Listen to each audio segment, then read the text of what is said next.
But strange. I've been thinking about this a lot. So I wanted to actually look through. I've been talking about it a lot in other videos. So I actually want to look through because this year was stacked. And for the first time, I have played every single Game of the Year contender. Every single Game of the Year nominee. I've played a lot of games, a lot more games than usual, that would usually appear on this sort of a thing. So I am curious to get in. I know a little bit about like what things got nominated for extra categories and whatnot. I'm gonna try to keep this focused. I'm gonna try to keep this tight. We're running a tight ship here. I'm gonna run a tight schedule. I'm not gonna try to linger too much on anything. I'm going to try. I've been debating how I want to do this though. Do I want to do it like how I personally feel, or do I want to do it by what is Game of the Year, or by what I think should be the winner of each of these categories? I think what we're gonna do is we're gonna bust out sticky note. I'm gonna cut the sticky note in half. We're gonna say objective on one side, and we're gonna say for the boys on the other. All right. I'm going to vote for what I think should objectively win, but we're gonna have a for the boys tally, right? And that'll be like my personal like give this thing the reward. So yeah, let's get real pissed off ourselves by seeing what is here and what's not here, and let's piss some other people off. You know what I think is messed up though? I already know this. This is the first choice. Come on, man. You're gonna make me vote Game of the Year at the very beginning? Give me the ones where it's like best esports event or best content creator or something. You know, the ones where I'm like, I don't know. I don't know anything about that. Come on, man.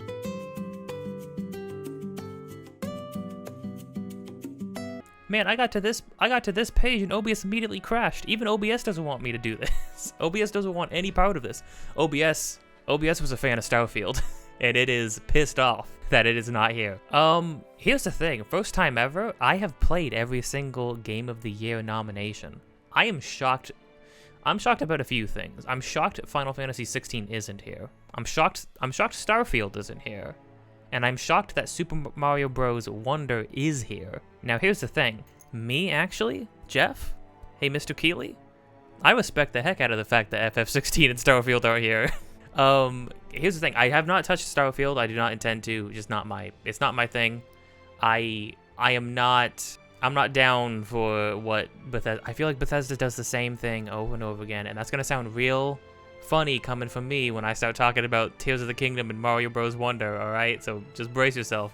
But I feel like I feel like there's this like ramshackled nature to like Bethesda stuff that I just don't quite vibe with.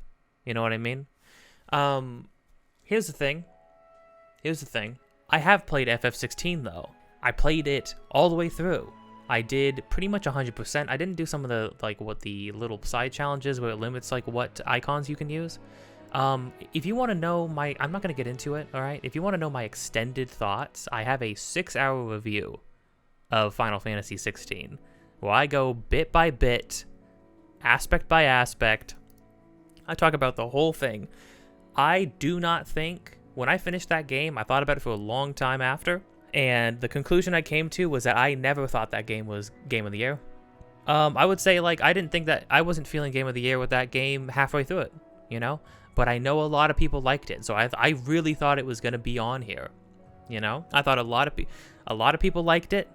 I thought and while I don't think that alone makes a Game of the Year, it has gotten a lot of praise, you know? Not just from diehard fans, but just from people who played it in general. However, I just don't think it's that amazing. It's got horrendous pacing issues. It'll just bore you to tears for large portions of it. I think it's got amazing voice work. I think it's got amazing music. We'll see it later. Don't worry, it's in the music category, all right? And that's where I think it shines the most, is the music. But listen, I mean, it's just not. I just don't think it should sit up here, you know? Now, do I think all of these things should sit up here? I'm surprised Wonder made it on here. I am surprised Marvel Spider-Man 2 came on here. Now, here's the thing. I actually platinumed Marvel Spider-Man 2 because I just didn't want to be done. I just did not want to be done. But I'm extremely biased in that regard because I love Spider-Man, all right? So, you know, I'll sit down and I'll swing around the city as Peter Parker or Miles any time of the day. Now, there's a couple that I think we can knock off pretty early, all right? And that is Alan Wake 2, Marvel Spider-Man 2, Super Mario Bros. Wonder. I love all three of these games. I have not finished Alan Wake 2, but I played it for 5 hours. As of recording this, I played it for 5 hours last night. And it was amazing the whole time through. I mean, like, I'll wander through the same areas over and over again, just looking for like any little details, any things I missed, secret stashes and things like that, and I'll just vibe out the whole time. I'm like down with it. I don't know why, but I am 100% down for that. But I think it's got some pretty glaring pacing issues that are not going to vibe with everybody. And I think that they use, in what feels like it should be tension building leading up to something, they often do not, at least where I'm at right now, they often do not like actually give you a release. They actually don't, which leaves you feeling a little dissatisfied sometimes of like all this tension's building up. You hear noises, things are getting weird, and then nothing really happens. They use enemies very sparingly, which is probably a good thing with how they're going in the game. Basically, when you start playing, it feels like you're playing a Resident Evil, and then you realize you're actually playing a Silent Hill. So there's this sort of like conflicting, dichotomy to stuff, to like between what you're doing and what the actual vibe and tone of the game is. Now, Super Mario Bros. Wonder, it's no mistake. You can go to any single video of mine that I recorded of Super Mario Bros. Wonder, and I will be gushing about the game. I love it. I love it. I love it. It is everything I want in a Mario game. Now, it's a weird thing, right? Because when people say, no way Super Mario Bros. Wonder is going to get Game of the Year, a 2D Mario game, Game of the Year, no way. I actually kind of agree. I don't know what it is. There is something to say, right? It is notable that a simple game done extremely well is extremely noteworthy, you know?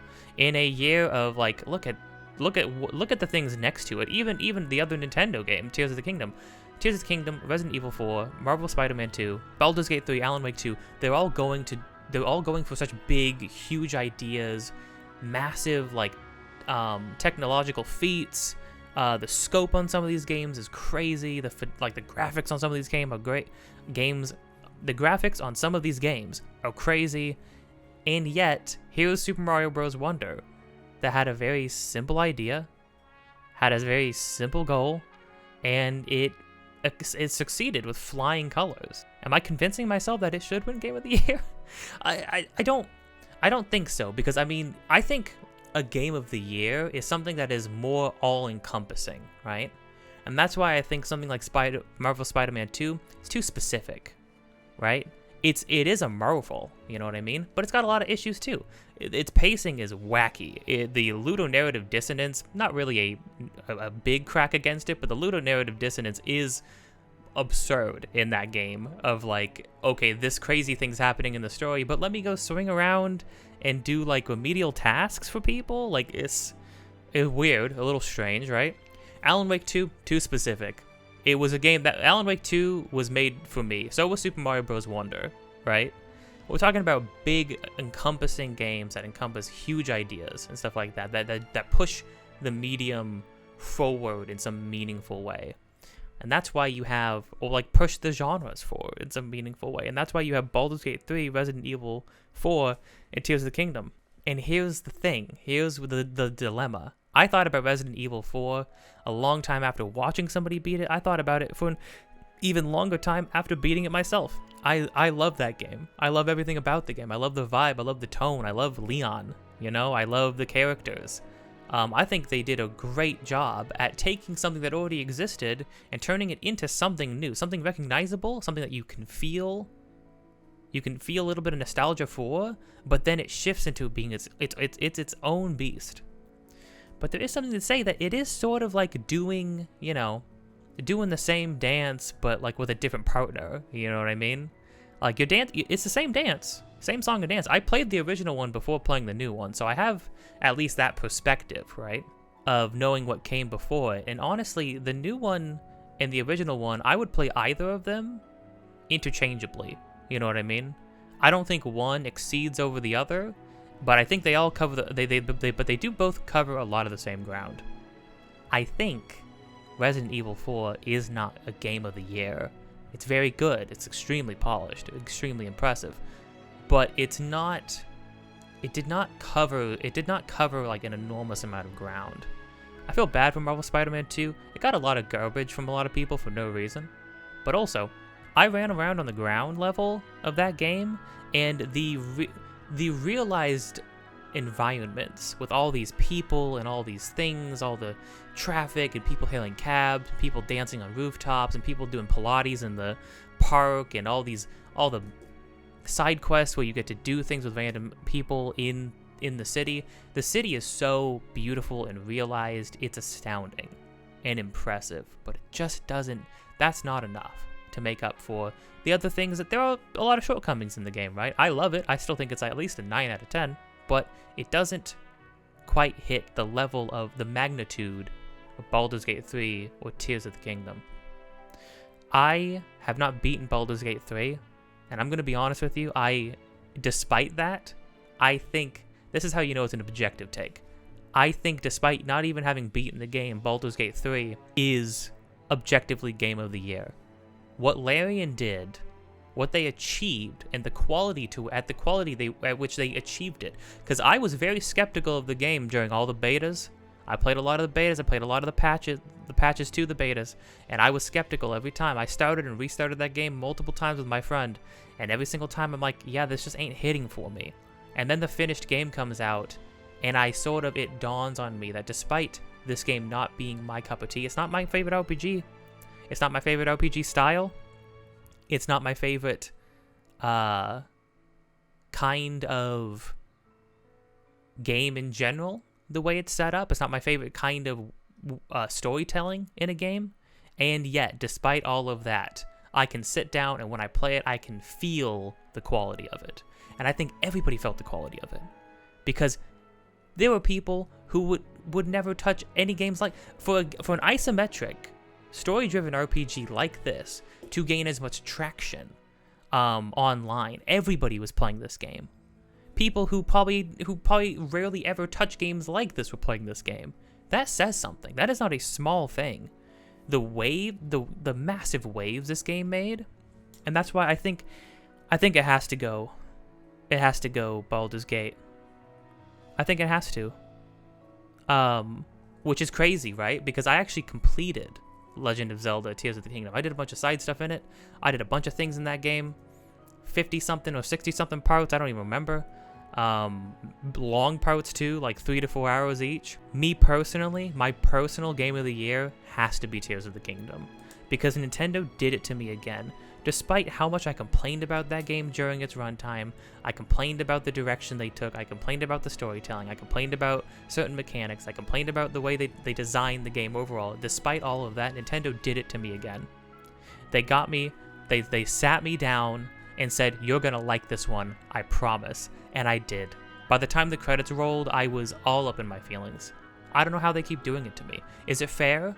I just love Zelda, right? So is it really fair? Is that what it is? Is it I just love Zelda? So you're able to do this to me? Screw you, Nintendo. I just don't. It's brutal, man. It's brutal.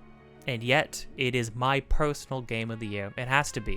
It has to be. Even over Wonder. I look at Wonder. Now, I'm still riding the high of Wonder, right? So I got to kind of temper my internal dialogue on that game, right? Because I just finished that game. But Tears of the Kingdom, I still think back to it, and it still puts a smile on my face. And while I am concerned about them taking that direction for the next Zelda game, like doing it all over again, I'm still excited to see what they do. I know a lot of people complain about Tears of the Kingdom. I know a lot of people say that we're saying day one, oh no, shouldn't get Game of the Year, shouldn't get Game of the Year, shouldn't get Game of the Year. Here's the thing. Should it get Game of the Year? No, probably not. However, does it deserve to be nominated? Does it deserve to be on this list? Yeah, it does. It really does. And you know, there's a lot of games too that I feel like could have been or should have been on here, but that's going to be a completely other video that I make. I'm going to sit down and talk about every game that I feel like should have been nominated Game of the Year this year, because I find them all extremely impressive. But Tears of the Kingdom, oof. It is something special. Yeah, I know. They did do Breath of the Wild again. You're right. Hey, haters, you're right. I'm gonna be completely honest with you. I'm gonna be the most honest Zelda fan with you, okay? You're right. They did do Tears of the Kingdom again. I'm sorry. They did do Breath of the Wild again. They did. 100%. You're right. They did Breath of the Wild again. And they perfected it. They somehow did the same game again, and it still hit just as hard, if not 10 times harder. They made the same game better. I played Breath of the Wild before playing this one, and I did not get fatigued in Tears of the Kingdom until I was like 80 hours in. I don't know what to tell you, okay? It's a mark of quality. If you don't think it's Game of the Year, I don't blame you. But we have to stop being haters, all right? I say, after making a 6-hour review of Final Fantasy 16, roasting it and saying, I'm glad Jeff Keighley didn't put that game on this list. Oops. We have to stop being haters. We have to stop being haters and try to be honest with ourselves, all right? I feel like this year, we all got good games. Look at this list. Look at the diversity here. Outside of obviously seeing 2 Nintendo games right by each other, I feel it's a little bit like, okay, Jeff, all right. Okay, Jeff. I don't know if you can actually blame Jeff for everything, but I will. It's like, all right, Jeff, I see what you're... I'm picking up what you're putting down. But I think everybody got a game this year, and I think that's cool. I think that's great, and I think we should all be happy about that, right? Okay, so what are we doing? We got Tears of the Kingdom for the boys, Baldur's Gate 3, Game of the Year. I think it deserves it. I think Larian deserves that, for sure. I'm trying to think, you know, here's what we don't want to do. I'm trying not to account for what shows up in other categories. I'm trying not to account for anything but the quality of the game, the content of the game, the design of the game, and its impact, if it has anything, in these categories. And I think overall, Baldur's Gate 3 kind of knocks it out of the park in all regards, right?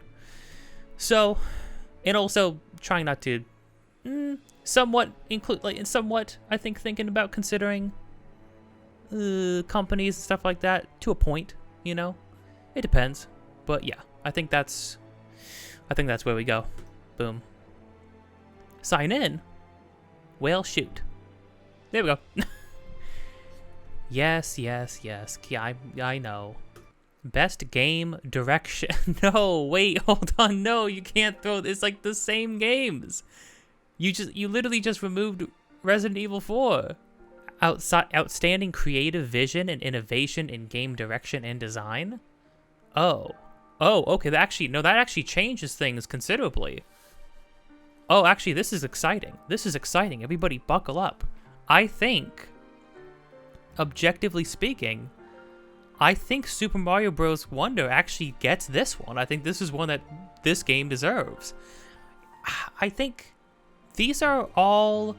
Okay, I think for creativity, I think Wonder, Tears, and Baldur's Gate 3, the sheer amount of options and things that happen across these games kind of fits the bill.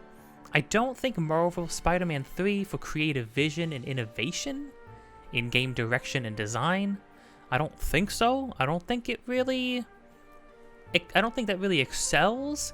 They improved upon the last game for sure, and I think there's a lot of really cool stuff in this game. I like the way this game does a lot of things, but outstanding creative vision, I don't think this game feels like a lot of aspects of Insomniac Spider-Man games they fall in line with a lot of your typical AAA affair about how they design their worlds, how they design the content, how they design gameplay loops, how they design the systems inside of it.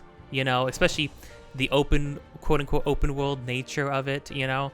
I think this game is, at this point, kind of by the books. I think this is what you come to expect. I actually think, though, the things that excel in vision, game direction, and design are Alan Wake 2 and Super Mario Bros. Wonder. I think because playing both of these games, especially after playing what comes directly before them, which I have, some recently even, I would say that like these two games are a breath of fresh air. Very specifically, the innovation of what came before them and their own genres. I guess you could argue that as far as creativity in 2D platforming, Super Mario Bros. Wonder is maybe taking Mario and playing catch-up. You could argue it's playing catch-up in regards to other like indie other indie platformers and whatnot.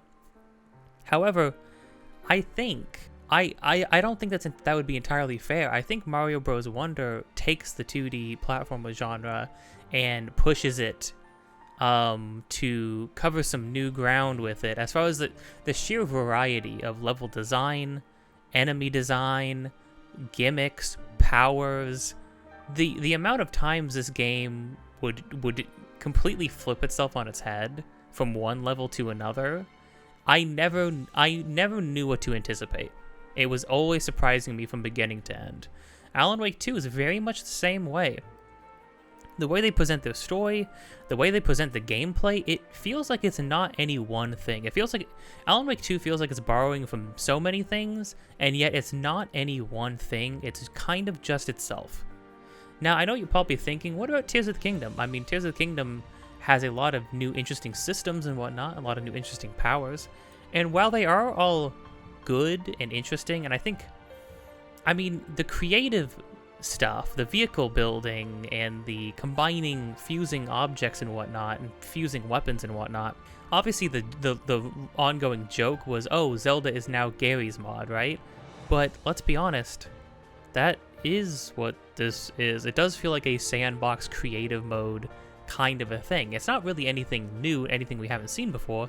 It's just that they found a way to inject it in an interesting manner into Zelda, right?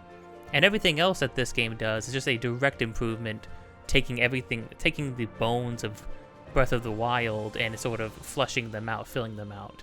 So I don't think Tears of the Kingdom would win this category for me. I can confidently say that my opinion would be Super Mario Bros. Wonder takes this. And not only does it take it, I feel like, as my objective choice, I think objectively it would for sure earn this award. I think it's also for the boys. I think it's also for the boys. Even personally, I feel so far. Now, granted, I beat Wonder 100%. I have not beaten Alan Wake 2 yet. I am super excited to do it, and again, the Alan Wake 2 is also constantly surprising me with just, I would say, in its presentation of its narrative alone, it's very interesting. And Remedy has a lot of tricks and stuff like that with how they use camera work and layers of images over each other to create these like very mind-bending imagery throughout the game. Also just the tone of the whole thing. But it still feels like so much of things that I have seen come before. It's just extremely well done. Wonder, I felt like, gave me something a little new and a little fresh. Now, I know Baldur's Gate 3, I kind of feel about Baldur's Gate 3 in the same way that I feel about Tears of the Kingdom, in that it felt like Larian sort of took everything they had learned between Divinity Original Sin 1 and 2, and they said, hey, Baldur's Gate 3. And they just sort of like perfected the craft a little bit as far as isometric RPGs goes. A lot of open systems, a lot of open-ended choice making, like personal, player-based choice making throughout the game. I think that's all great. I think that's all good. I don't think it is I would say it's not as innovative. Amazing creative vision, amazing design, amazing game direction. But as far as the innovation aspect of it, and outstanding. I don't think it is as huge of a departure or as a huge of a step forward for its genre, for its type of game, for its series, as Super Mario Bros. Wonder was. And honestly, this might be biased talking. Super Mario Bros. Wonder is just such a breath of fresh air in a way that feels so uniquely it. So, yeah, sorry, not sorry. Oh boy. Oh gosh. Okay, so this is the first category where I have not played all the games. Sorry, Cyberpunk. I was done after 10 hours playing you when you originally came out. I should go back and give it another shot. Will I? This is gonna be tricky. So many haters are like, Spider-Man doesn't even have a good story, man. It's so cringy. It's so cringy and woke. Whatever, get over it. I don't know what to tell you. I don't know what you people want. Spider-Man 2 does exactly what Spider-Man 1 did. It is not a departure. It feels like a direct sequel to the first one. So people who like the first one and have a problem with 2, I don't know what to tell you. I think you just have a problem, period. Now, do I think... Oh, Final Fantasy 16. Yeah, no. I'm sorry. I feel like I roast this game endlessly. It's not bad. It's just not the best in this lineup. Now here's the thing. I haven't played this, but I don't honestly, with even the bit from what I know of Cyberpunk, even the base game, and from what I know from playing it myself, I don't know if there's anything the narrative could do in this DLC to pique my interest in the slightest. I don't know what kind of storytelling they could possibly bust out. If it's in the same tone, in the same world, I'm not feeling it. I don't know. So I'm taking this one off the table. Final Fantasy 16, I'm sorry. No, I have too many qualms with your characters and your use of time and your use of time jumps and your use of and your misuse of Jill in general. No, sorry. I like Clive a lot, but Clive is a really good character in a okay story. It had a lot more potential. I wanted to see it go many more places, but it just didn't land for me. I know a lot of people like it though, so I can understand why it would be here. Marvel Spider-Man 2 and Baldur's Gate 3. I beat Spider-Man 2. I like it a lot. I think it's a really good Spider-Man story. However, I do think its pacing is a little whack. I do think it has so many things it wants to set up and execute on, and some things it really hits. Some things are very hard hitting, while others sort of get left on the wayside a little bit throughout its runtime. There are like 30 chefs in this kitchen, and they all have a really, really tasty dish, and each dish on its own tastes amazing, but they're force feeding you. They're all surrounding you. They're forcing food right down your gullet, and you just can't take it. You just can't take any more. The flavors are all mixing. Some of it's really good. Some of it's okay now. It just has a lot. It has a lot of characters pulling the story in many different directions. And here's the thing, right? To its credit, it still sticks the landing by the end of it. Very hard hitting, and the more afterwards, like the more I've thought about it after the fact, and the more I've seen other people get to certain parts of the game after the fact, after playing it myself and beating it myself, I even 100%ed it. I said I platinumed it, okay? Despite all that, to its credit, it still sticks the landing, and a lot of things feel even better in my mind afterwards, but I do feel like it's got a messiness to it that is a bit off-putting at times, and as well as like the way it uses certain characters and the kind of story it tells with them to be when you get to the ending, I feel like I want more, because I feel like people's stories aren't necessarily over yet. And obviously we're gonna get more, spoiler alert, but yeah, I don't know. It leaves me still wanting something. So I don't think it would win Best Narrative in that regard. Baldur's Gate 3, I've heard the story is really good. I have not completed it. From the bits that I have done, I like the characters. I like their little side stories. I like how they evolve in little subtle ways over time. I have made it through like 1.5 acts of the game, I think. I made it past the whole first area, which is massive, by the way. The whole first act of the game is huge. I haven't even made it to Baldur's Gate yet, which I think is crazy. And I know the Baldur's Gate section itself is another massive section of the game, so I don't know. Best narrative though, it's a very particular kind of narrative. It's fantasy played relatively straight. You know what I mean? If you like that kind of thing, it's gonna sit well with you. For the most part, I like me a good fantasy story. I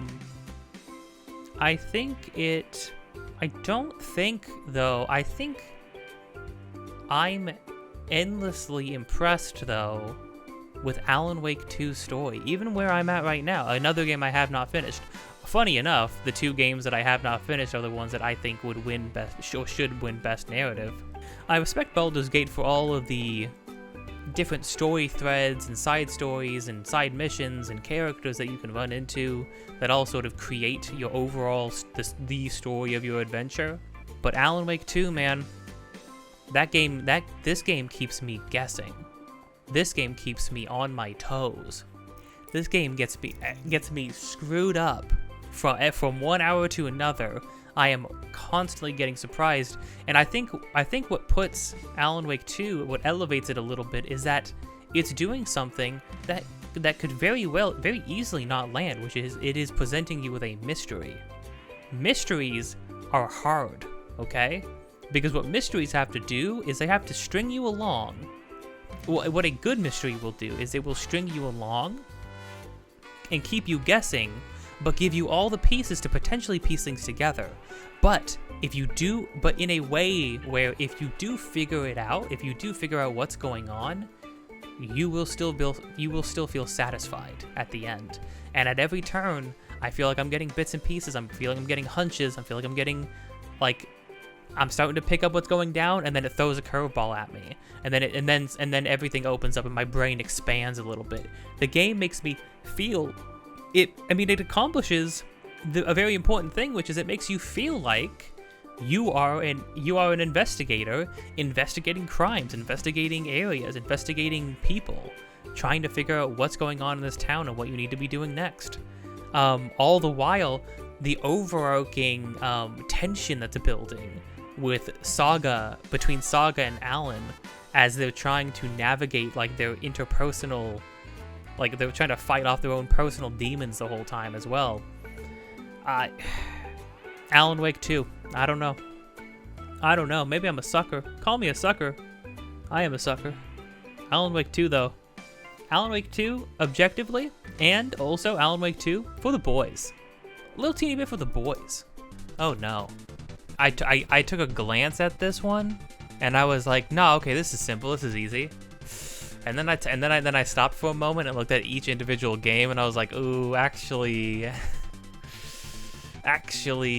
oh man. Okay, so what can we knock out first?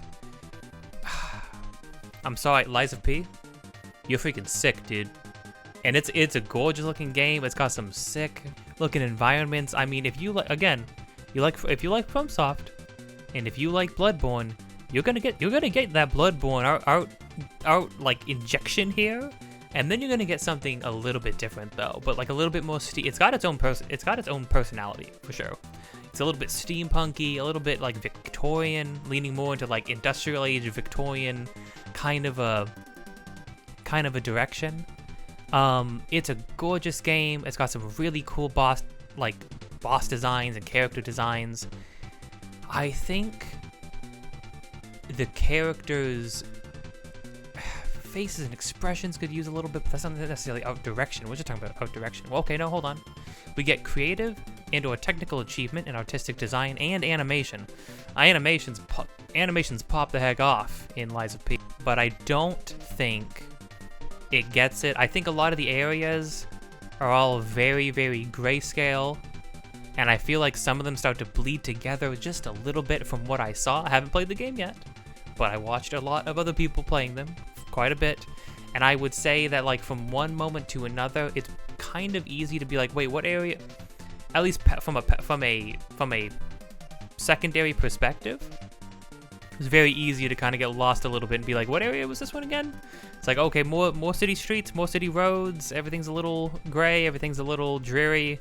It's, you know, I think some things, going from one area to another, not all the areas stand out super prominently, I would say, which would kind of work against it. If I had to say anything negative about it, right? Tears of the Kingdom, gorgeous.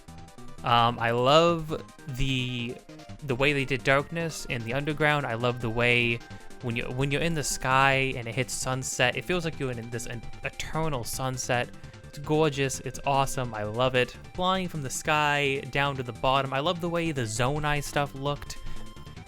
The green wispiness of the magic. I like the way Ganondorf looked in general. Even if I didn't like really the way he sounded much. No offense, Matt Mercer, he's a god voice actor, but just, I don't know, it just didn't really hit for me. I mean, but it's a gorgeous game, but it's a gorgeous game that is built directly off of the bones of Breath of the Wild. And, I mean, both beautiful looking games, and I think Tears of the Kingdom is for sure an improvement, ever so slightly, but generally it's the same vibe. It's a good vibe, but it's the same vibe. I like the cel-shaded look. I know some people don't. I don't really understand how. I think it looks nice. I think it looks really nice. I like a lot of the things that it did, but I don't think it excels over some of these. Alan Wake 2, I am also going to knock off this list easy. I think, again, the art direction in the game is, the fidelity, the detail work in the game is crazy. The environments feel so oppressive. They feel so lived in. They feel so, it makes me feel like I am walking through these environments. With the way they did the new camera perspective compared to the first game. And again, the way Remedy sort of layers images over each other and animations over each other to sort of give you this ethereal mind-bending, like you're walking through, like you're suffering from psychosis. The way they very seamlessly will blend a like live action film, a live action video over the 3D environment you're walking in, and it just works. It feels seamless. I just don't know. I don't know how they do it, but it is gorgeous. It is amazing. But I'm sorry. If animation is included in this, there are only 2 games I could possibly put up for this. And it's between Hi-Fi Rush and Super Mario Bros. Wonder. But honestly, it's Hi-Fi Rush. I was shocked when this game came out, and I was like, is this going to be the gimmick? Is it going to be the gimmick that they have like a comic-y kind of look, a 2D and 3D kind of look to it? But it's not just played up for a gimmick. It's they committed to it 100%. It exemplifies those qualities in the combat, in the cutscenes, in the comedy, in the tone. Everything about the game is unbelievable. The animations are slick and feel good, and everything is set to a rhythm. Everything is animated to the beat of music. I love the character designs. I think the main guy suffers a little bit from plain Jane syndrome. You know, he's a little, he's white. He's a loaf of white bread for sure. I like, at least in his face. His face is a little plain to me, but I think the rest of him actually looks pretty good. I actually like the rest of him. I think this game is very good, and I think it's gorgeous to look at. It oozes so much style. It was the only thing that could possibly beat Super Mario Bros. Wonder. Because don't get me wrong, Super Mario Bros. Wonder, oof, oof, ah, oh, oh,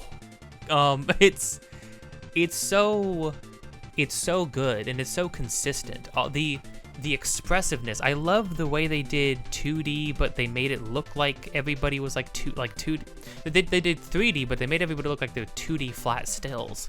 I love the way that they dropped the frame count on certain things at certain times to give it a like a hand-drawn animated look to it. They put the coins on like 2s, I think. If you're an animator, you get what that means. The expressiveness of all the animations on all the characters. Every single character is so expressive. The enemies are expressive. It's crazy. Actually, it's absurd that they turned Bowser into a castle, and he's still expressive. Would have been more expressive if he didn't get turned into a castle, to be fair. It's actually weird that they did that to Bowser. But he is also a giant castle. That's kind of sick. I don't know. It's a gorgeous game. Some of the most beautifully rendered backgrounds in any Mario game period. Gorgeous, gorgeous world design. Amazing concept. Like the concepts of each world. The blend of locations or the type of locations that you're used to, like deserts, green hills, mountains, but then they injected so much style and so much feeling into everything, and then dropped a whole bunch of new kind of like world design and art direction on us. It's crazy. I don't know where this game came from. I don't know where it came from. I don't know what bug crawled up Nintendo and got them to produce this. But thank you, Mr. Bug. I love you. It's an amazing, astounding work of art. The whole game and the whole game in motion. It feels so good. The animations blend so well with how the game feels in your hands. It's amazing. But actually, have I convinced? I was gonna say but have I convinced myself that objectively Super Mario Bros. Wonder should get this? Ignoring what I have voted for before this. No, I think it's Hi-Fi Rush. I think Hi-Fi Rush is still more of a, I think Hi-Fi Rush has just that slight edge of being so wholly in its own element. Everything about Hi-Fi Rush works towards its core values, its core design ideas and design concepts in a way that few games ever achieve. You know, I feel like you can often look at games and be like, okay, yeah, they sacrificed this idea a little bit here because they needed to do this or because they needed to do that. Hi-Fi Rush sacrifices none of its style to achieve what it's going for. And the amount of amazing sometimes tropey stuff, sometimes beautiful stuff. The game transitions into fully 2D cutscenes. Randomly, for no reason other than to be like, yeah, we did this, by the way. It goes Hi-Fi Rush. Hi-Fi Rush is, and it's also for the boys. Hi-Fi Rush is for the boys, okay? It's for the boys. Thank you for coming to my TED Talk. This one's not hard. You think it's gonna be hard, it's not hard.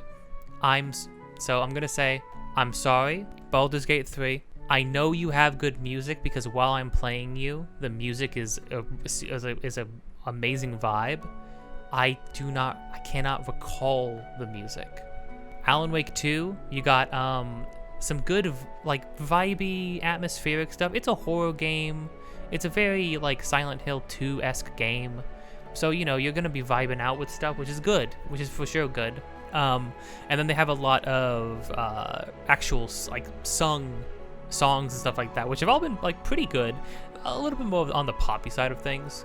I would have liked a little bit more twang to him, given the vibe of the whole thing, but it's very dramatic, and all the songs fit the moments that they're used in. But I don't think that quite fits the bill for me. Oh boy, the age-old debate: does Tears of the Kingdom and Breath of the Wild have good music, or do they have any music at all? Question mark. They do have music. They do have good music. I think the music in those games are good. I think the music in Tears of the Kingdom serves the point. They had a clear point of doing these things, and I think they achieve that goal. All right, it's meant to be atmospheric. It's meant to just see something to vibe out to while you walk around these like beautiful cell shaded landscapes. It's meant to not overtake the scenery. It's meant to complement it, and I think that's fine. I don't think everything needs to be big, bombastic, like hyper orchestrated. But here's the thing. That being said, Tears of the Kingdom does hit those marks. When it counts, when it matters, it does hit those marks. I would have liked the Ganondorf fight. I would have liked that music to go through more phases and sort of like amp up a lot more. But then in the final phase, when you're flying through the sky, that song's beautiful. And you know what? Maybe it's just, I love saxophone, all right? I'm a saxophone player myself. I love saxophone. You're not gonna get me to, if it's got saxophone in it, then you've got a gold stars in my book, all right? Is it? And the question here being, right? Can Tears of the Kingdom win a vote from me? From like, can it win a vote from me from the Dragon Roost theme sneaking its way into Colgera's theme?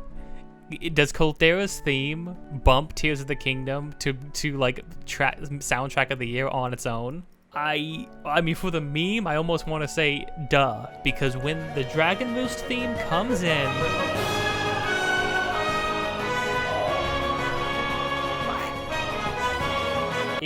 I left my soul left my body, and I was flying through heaven with the angels. Like I was blasted back to the past. Oh my gosh, I'm a sucker. I'm an absolute chump. I almost started. I'm getting teary-eyed. I was like, then that song came on, and I heard the Dragon Roost theme. I was blasted back to my like 10-year-old self, sitting in front of my GameCube playing Wind Waker. Man, that was crazy. I don't know why they did it. I don't know how they did it. And let's not forget the main theme is also amazing. Don't get me wrong, but the saxophone part in the final trailer for the game, not in the main game, should have been. If that was in there, if that was in the main game, probably would have gotten my vote. Sorry, Tears of the Kingdom. Should have put more sax. Now here we go. The duality of man. Final Fantasy 16, Hi-Fi Rush. Hi-Fi Rush is a music game. It is a music-based game. And what was amazing to find out after playing the game was that the music in the game is actually really good.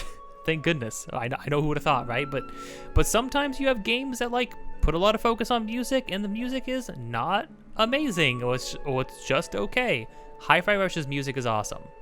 It's really easy to jam out. It's very easy to get lost in the combat while like paying attention to the beat of the music you're playing. It's really good. In that regard, it's really good. It's amazing. I think there were some really great tracks. I still think about Rekka's theme while you're fighting her. Not the copyrighted song they use at that part, the non-copyrighted version they use. I actually prefer that song better. I think lyrically it's kind of cheesy and goofy, but otherwise it's amazing. It gets you so hype. The phases it goes through, it's amazing. It's really cool. But this is, if you go back and watch my Final Fantasy 16 review, I have the shortest section of the whole thing is music. Do you know why? It's because the music, I have no notes. The soundtrack for Final Fantasy 16 pops off. What is it, Masayoshi Soken? I know he does the music for 14. I've heard the music in 14. Also pops off. The freaking, the Endwalker theme? The Endwalker theme almost made me drop everything I was doing in my life and pick up Final Fantasy XIV. The Endwalker theme pops off so hard. The original version, the finished version, every version.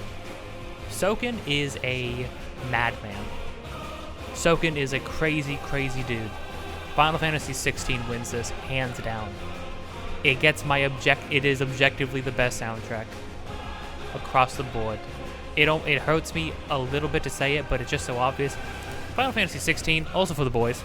So congratulations, FF16 fans. This is the only time I'm voting for this game for anything. It's good. It's real good. It's just real good. I don't know what to tell you. I just don't know what to tell you, bud. It's just real good. I still think about them. I still hum the music from this game after all this time. After my raw, unrequited feelings for this game. I've deleted it from my console. The music will never get deleted from my brain. I still hum the fight music. I still hum the main themes. I still hum all the boss battle music that makes me feel like stomping around my house and pushing things over. Good on you, Soken. If you can take this, take that. Get your bag, man. Audio design. Oh my gosh, wow. You know what's crazy? I forgot that. I keep forgetting. You know, and this is actually a shame too, right? This really goes to show the sheer magnitude of amazing games that came out this year. Is that I forgot that the Dead Space remake came out this year, which is crazy because it came out and it's actually amazing. I haven't played it myself. I watched some people play it and it's actually amazing. They actually 100% improved everything on the original game. Like it is the superior version of the game, which is amazing. Which few remakes can ever really accomplish, right? It's always like, oh, you can play, one has like certain benefits over the other one, right? Like, oh, you can play either. Like, for instance, Resident Evil 4. I could play this one, or I could play the original one. For Dead Space, I'll just play the new one. Honestly, I don't know if there's a reason to go back to the old one. I'm not even just talking about visuals. I mean, just like across the board, the way what they did for the story, what they did for Isaac as they made him more of an actual character, I guess, in the remake. It's cool. But for best audio design, I can't give it to Spider-Man 2 because I kept getting audio bugs. I kept getting really weird audio glitches in Spider-Man 2. They did some cool stuff with the PS5 controller, but I'm sorry, Spider-Man 2. I know that's not necessarily audio design parts, but like the audio was not the shining point. I don't think. I'm not really even sure why that's on here. It seems really strange. Maybe it's for what they did with the controller. I don't know. Now I think what this goes up to, Hi-Fi Rush.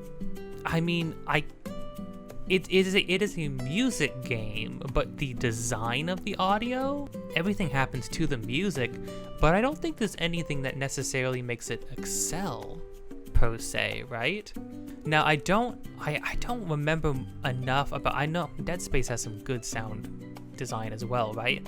But I think, as per usual, and this makes perfect sense, right? I think it has to be one of the 3 horror games, because a big part of horror games is the audio design, the audio and sound design, rather. I think Resident Evil 4 has some really hard-hitting, impactful noises. I think Alan Wake 2 has some real satisfying sounds and like sound cues and whatnot. I don't know. This is hard. Because I get lost in Alan Wake 2. You know what I mean? I get lost in the sauce when I'm playing that game. I'm locked in. RE4? Or should it be Hi-Fi Rush? I mean, Hi-Fi Rush times all of the sounds in the environment to the music. All the things that enemies do, all the wind-up animations and the sounds they play, all the moving parts in the environment. This one's actually a little hard. I don't remember enough of Dead Space, but I know it has good audio design. You know what I mean? No, oh my gosh, wait a minute. No, I'm thinking all the machinery in the space station in Dead Space, in the Ishima? I'm remembering now the way they made the machines, the elevators, your guns, the creatures. Ooh, the necromorphs? Oh, wait, actually, yeah. You know what? No, I'm remembering now. I think Dead Space actually does take this objectively.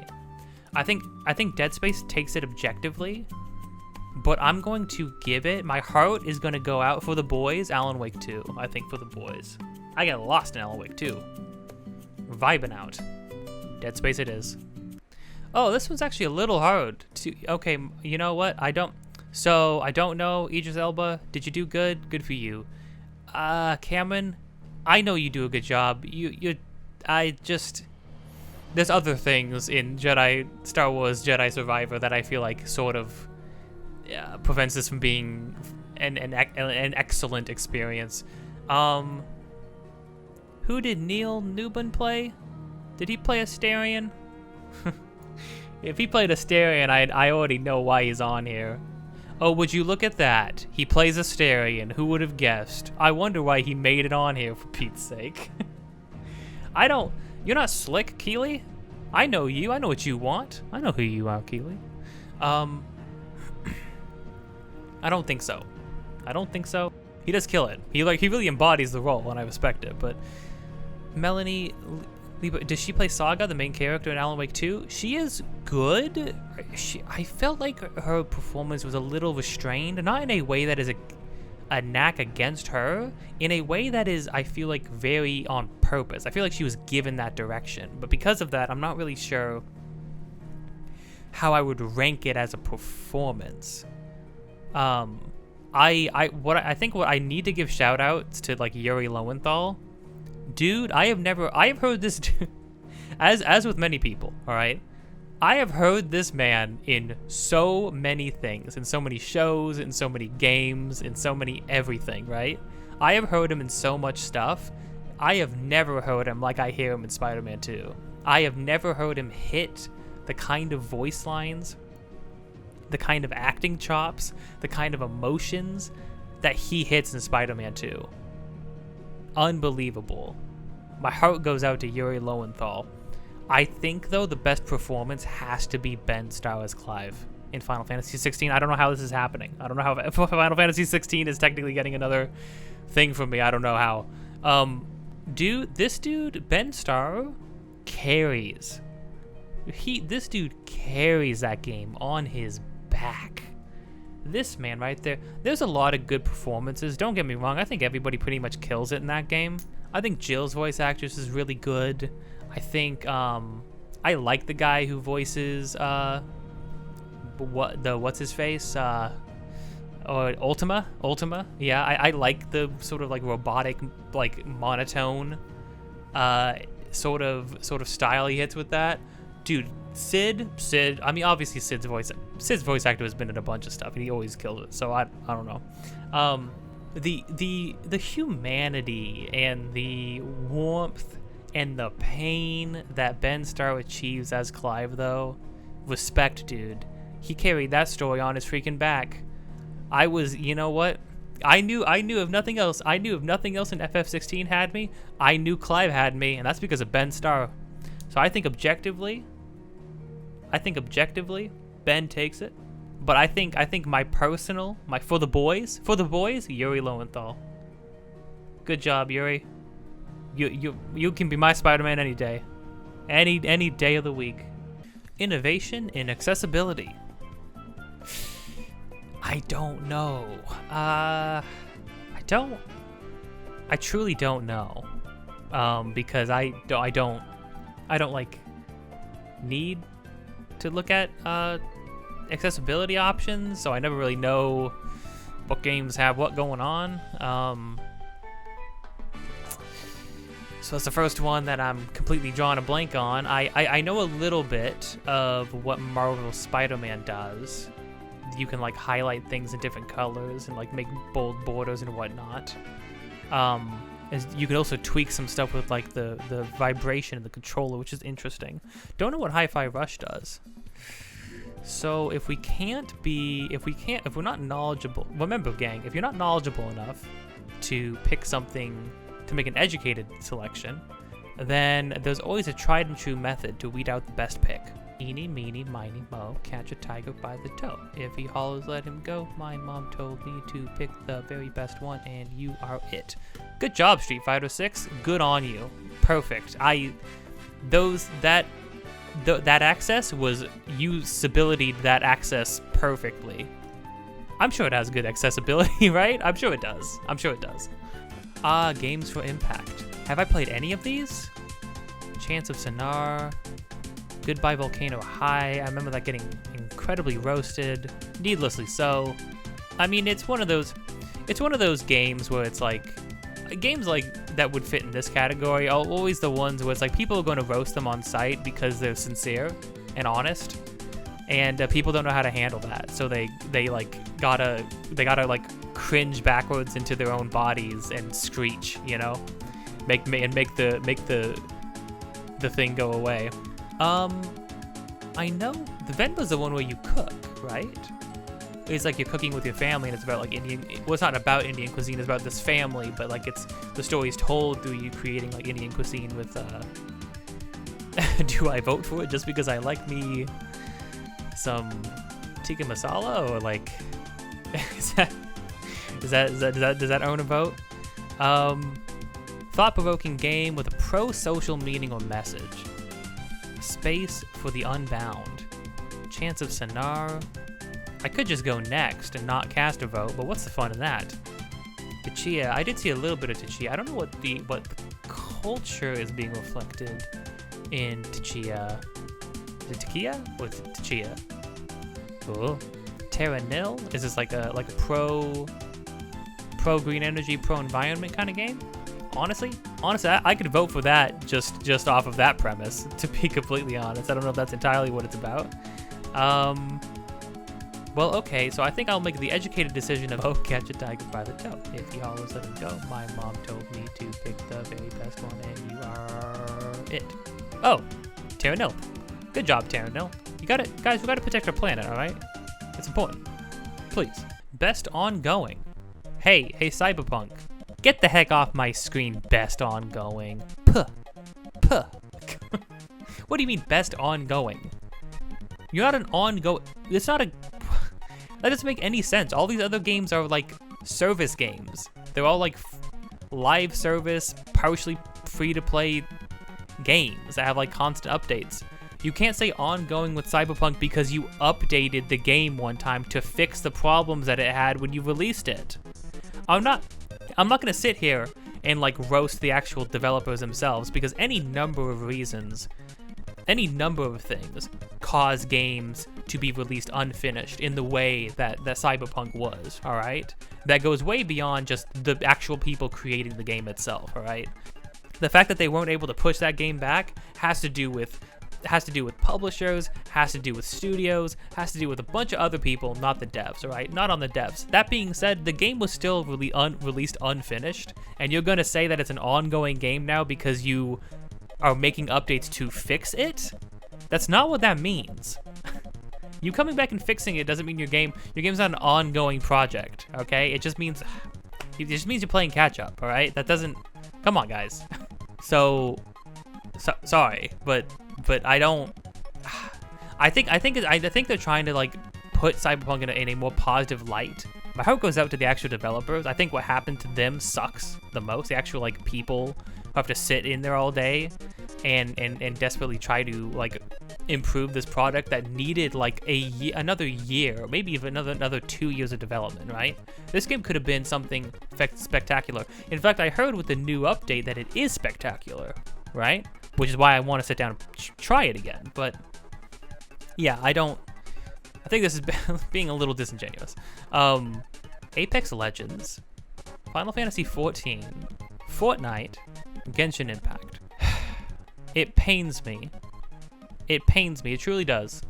But Fortnite and Genshin Impact, it is impressive, and it is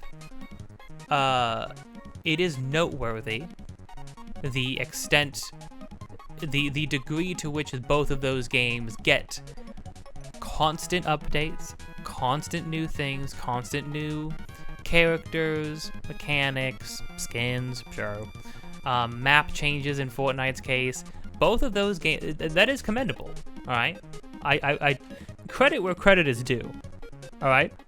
That being said, I just don't like the nature of the games. I played a bit of Fortnite, it's fine. I played a bit of Genshin Impact, it's fine. But Genshin Impact being a big gacha simulator with like 5 different currencies, and Fortnite being like another season pass wielding kind of an ordeal.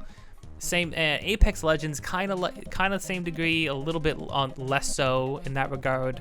Don't get me wrong, I respect the heck out of the developers for the amount of work and the amount of things they put into all 3 of these games. However, I think, even having not even touched it, I think the most commendable game, some of the most commendable devs that are creating an ongoing game in a truly meaningful and less sort of I don't want to say exploitative kind of way, a less sort of like icky kind of way. Icky, yeah, you know, that really good, the scientific term, icky, is the Final Fantasy XIV devs. From everything I hear, from everything I've seen, the way these people roll out patches and then roll out new additions and then roll out expansions to their game, they've created this long ongoing story that just keeps going and going, getting bigger and bigger, and is constantly paying off the constant payoff, from what I understand, of things that they've been setting up for expansions, hours and hours and hours of gameplay. Now, is it your typical MMO affair? For the most part, yeah, obviously. But I've heard that it from what I gather, the devs seem to care and they seem to respect you, your time, and your money, which is something that I do not entirely feel from some of these other things. Less so Apex Legends. I would say the Fortnite devs, they seem to pretty decently care about or to care a decent deal about the people who are investing a lot of time and money into their game. But I think Final Fantasy XIV it's up here like every year, but I think that's just because it continues to excel in this field, you know? I think they just continue to knock it out of the park with the time they spent in their game and the time they have you spend in it as well. As well as also, I respect the heck out of them for, I think it was one of the devs on Final Fantasy 14 team that basically said, hey, if you finish all this stuff in the new expansion, you can stop and go play something else in the meantime. They themselves will openly admit, hey, it's okay when you're done with our stuff, all the stuff that we've added, which is a lot, by the way. It's okay to go do something else. In fact, we recommend you do it. You know, come back when there's more things to do. We'll be here making more stuff. And it's like, I think that's really nice. It feels less, it feels like some of these other live service games that sort of monopolize all of your time in a very greedy way, in a way that they need you to come back and play a lot. They want you to play a lot of their game because you put a lot of money in their game. They put a lot of things in there that you can spend money on. They need you to come back, dump a bunch of hours in their game, capitalize off that season pass that you paid for, come back and play the game again, come back and play some more. It feels very parasitic in a way that I don't feel from Final Fantasy XIV. I could be wrong about that, all right? There is a limit to my knowledge on such things. But yeah, the Final Fantasy XIV devs just don't seem as sinister, you know? With the fact that they are literally telling you to stop playing their game when you're done doing all the stuff and go do something else in the meantime, it says to me that they're not here to suck up all of your time by getting you trapped in this loop that keeps you playing their game forever, you know? They just want to tell a story. They're just telling their story.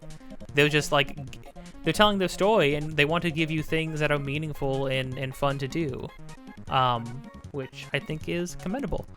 And I think what's also cool is that you can play the first whole original expansion of the game, the whole original or even that one and the next expansion or something for free. I think depending on whether you're on PC or PlayStation, or whether you have a PlayStation or whatever, which is also pretty cool because that's over 100 hours of game to sift through before you have to decide whether you want to dump any money into it, which is pretty awesome.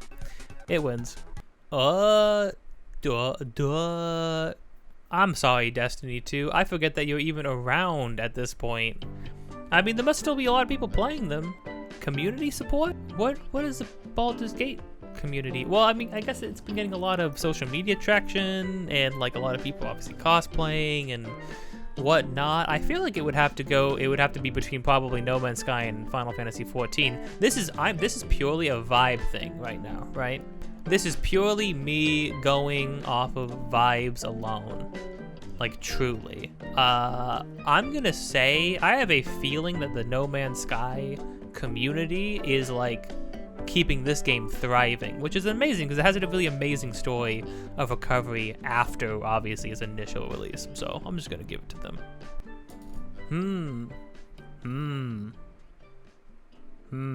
I think, purely off of what I have heard from people I personally know and people I do not personally know, I think this is going to have to go to Sea of Stars. I've heard Sea of Stars is expansive, it's huge. If you like classic RPGs with like classic storytelling and classic combat systems and whatnot, this is like the game for you. Viewfinder, from what I saw, is pretty cool. I like the perspective, the trippy perspective puzzle gameplay. Dredge seemed interesting, but every time I looked at people play Dredge, I wasn't 100% sure what was going on. Dave the Diver was hilarious. I don't know enough, I haven't seen enough of Dave the Diver to know whether it actually excels on all the things it seems to promise, but the idea that you can go like Metroidvania style, exploring like undersea caves, fishing, and then you have to take your fish to the surface to then like run a sushi bar where you like make people cocktails and sushi and stuff like that, and the fact that you like have, and then you do other things for other people, and like you're like, it's part restaurant manager and part like underwater exploration. I just think it's wild. I don't know. And then Cocoon seems super cool. It seems really cool. I want to get my hands on this and play it at some point, but you know, to each their own. Time and it's the time you have and the time you don't. Sea of Stars, everybody. I think Sea of Stars gets it. Should I do Sea of Stars? How about this? How about Sea of Stars? Objectively, Dave the Diver for the boys. I'm endlessly fascinated by that game. Okay, so the last one was outside of an independent. Oh, by a new independent studio. The other one was by an outstanding independent studio? Is that what well, no, Cocoon's here too. Debut indie game.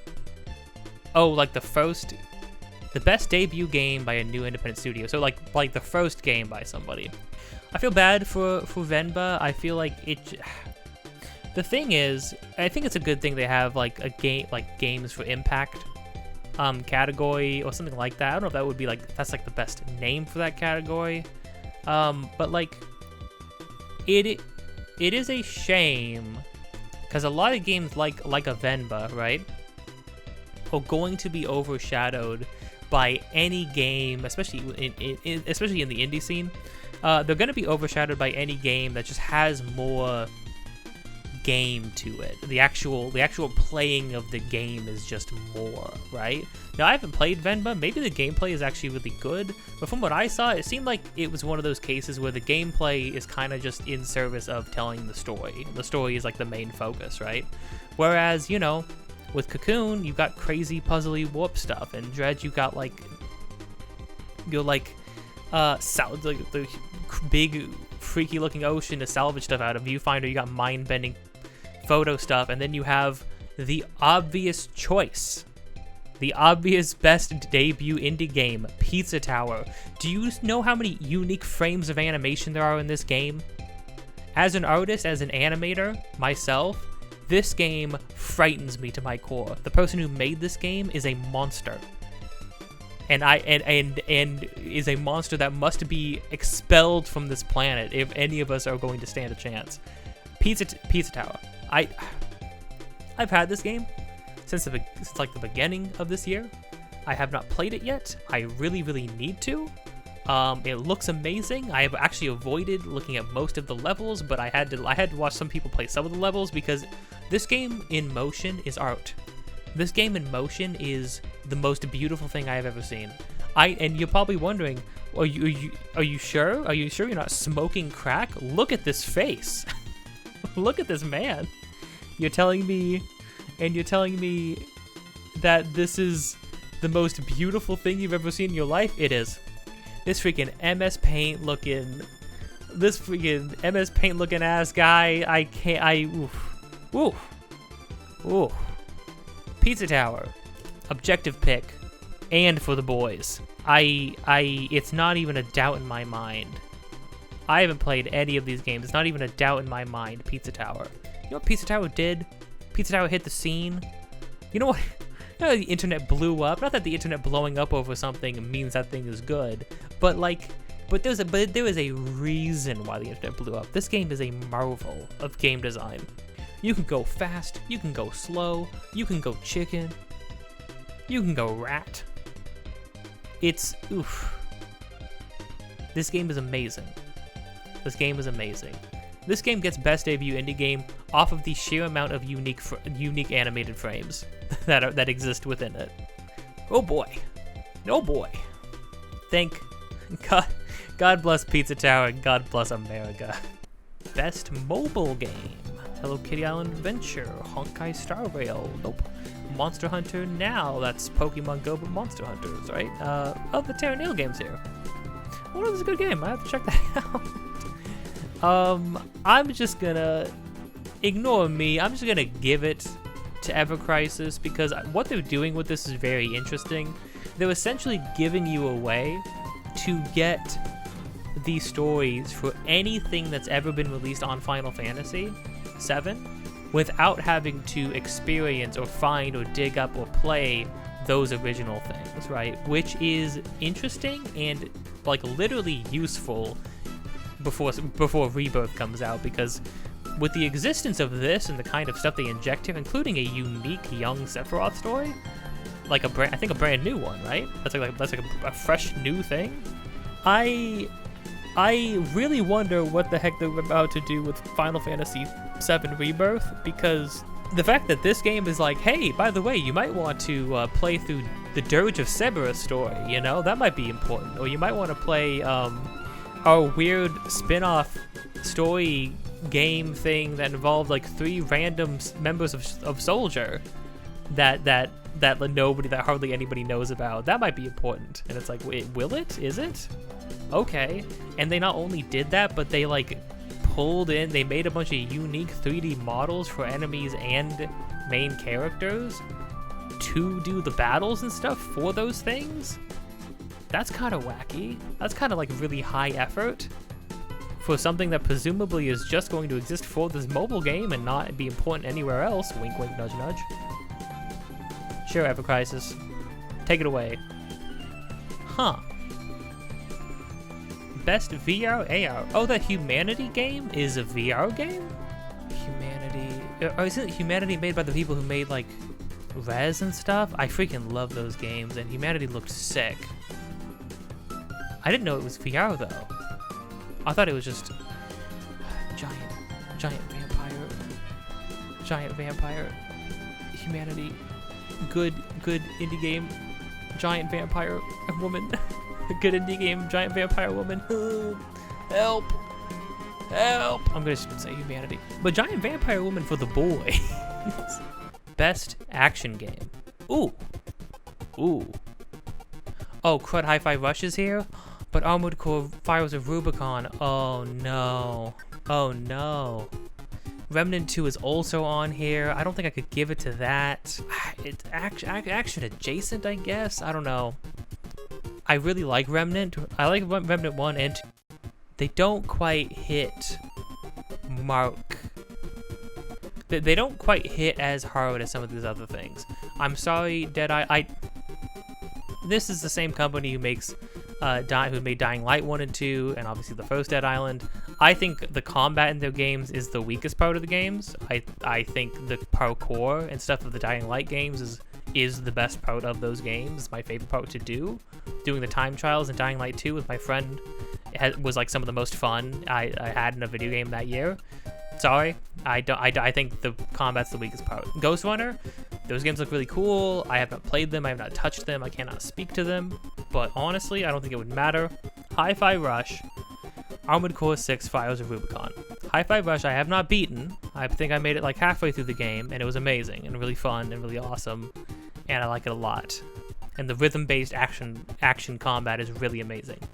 Armored Core 6, Fires of Rubicon pissed me off in ways no game has done in such a long time. I was so livid, I felt like I needed to scream. I was so livid that I almost threw controllers. I was so livid that I almost... I was going to rage at this game like no other game I had ever raged at before. And yet, I beat this game all the way through, and then I sat down and did New Game Plus. And at some point in the near future, I'm gonna sit down and do New Game Plus Plus, because I cannot stay away from this game. It is so good. Once you figure it out, you have to figure it out. Don't get me wrong. You really gotta figure it out. But once you figure it out, it's tantalizing. It is amazing. It is unbelievable. This game right here, this is finally some good freaking food. And if you like mechs, this is your game. If you don't like mechs, this is your game, maybe still. This is some of the best. Playing this game made me, I literally had to sit down and I had the epiphany of, if Star Fox still existed and came out with a new game, and it needs to scratch the surface of what this game does with like machine combat or vehicle combat, and not to mention hype, the whole like space epic, company wars style, like companies fighting each other over like space dust, over freaking moon dust, while like a rebellion on a planet is trying to fight back against everybody. Here comes the freaking universe government coming in to step in and step on everybody's toes. Meanwhile, you're a mercenary who stole your own namesake. You've got a woman talking in your head the whole time. And all these people shouting at you like, 621, get out of there! And then you're fighting giant freaking robot worms and robot spiders and robots and spiders and worms. And Armored Core 6. Armored Core 6. Armored Core 6 for the boys as well. It is some of the most hype, intense, brutal combat I have done in a game. There are moments where you are the best pilot to ever step into a mech and you are killing enemies in 2 seconds, hard enemies in 2 seconds. And then there are times where you will be sitting there for hours, accomplishing nothing. And I love every second of it. Best action adventure is Tears of the Kingdom action adventure. Is Alan Wake 2 action adventure? Is Spider-Man 2 adventure? Combining combat with traversal and puzzle solving. Is that what that means? Is that what adventure means? I don't think Alan Wake 2 fits the bill for me on this one. I'm not even Star Wars Jedi Survivor. Sorry, no, I'm just not interested. Resident Evil 4, Marvel Spider-Man 2, Legend of Zelda Tears of the Kingdom, action adventure. Honestly, the one that I don't think Marvel Spider-Man 2 makes me feel enough of the adventure side of that. Action 100%, but I think it's mainly an action game, not so much on the adventure part necessarily. Maybe it's just because I'm in one location the whole time, I don't know. Resident Evil 4, Tears of the Kingdom. Not only was I not anticipating these two to be in another category together, I wasn't anticipating this to be a hard choice.